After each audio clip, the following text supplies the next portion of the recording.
ako ngayon ng chip. Lagay ko na itong ingredients, sabay-sabay. Uubuhin na naman ako nito sa sili. Ayan. Isahin lang natin.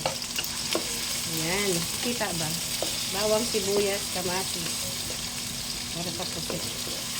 Madami akong kamatis. Kasi masarap yan sa madaming kamatis sa sibuyas.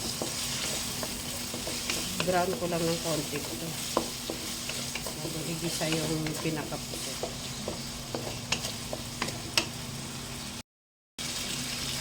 Ayan na, medyo andito na yung ano natin, bawang, sibuyas, kamatis, luya.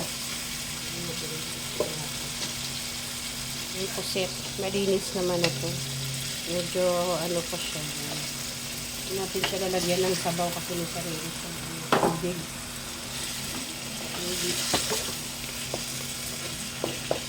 Kuha lang ako ng takip.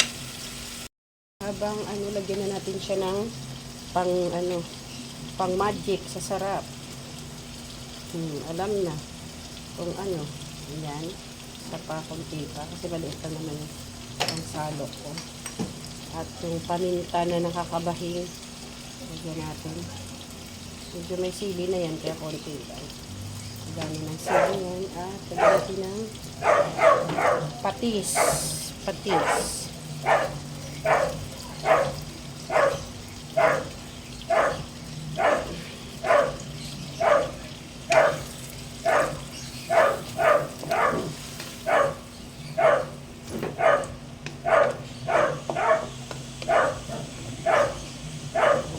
Takpan natin.